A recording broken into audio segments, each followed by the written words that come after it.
নমস্কার, আমি রেইকি এবং অ্যাঞ্জেল থেরাপির মাস্টার টিচার ভাস্বতী সেনগুপ্ত। আমাকে আমার ভিডিও দেখে বা যে কোনো কারণেই হোক কেউ জিজ্ঞেস করেছেন যে রেইকিতে থাইরয়েড সারে কিনা।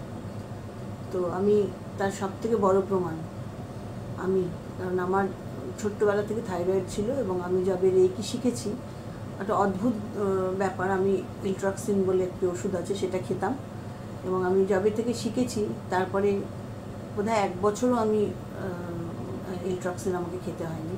তারপর থেকে আমি আর ইলট্রক্সিন খাই না এবং আমি থাইরয়েড যথেষ্ট সুস্থ আছি এবং কখনো কখনো ঠান্ডা লেগে গলা ভাঙে হয়তো, কিন্তু সেই জিনিসটা আর নেই যে জিনিসটা আমার রেইকি শেখার আগে ছিল। এটা মানতেই হবে।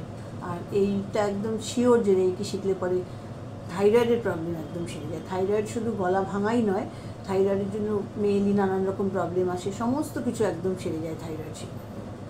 থাইরয়েডে এত সুন্দর ট্রিটমেন্ট হয় রেইকিতে, সেটা বলার কোনো অপেক্ষা রাখে না যে আমার কীভাবে সেরেছে। নমস্কার।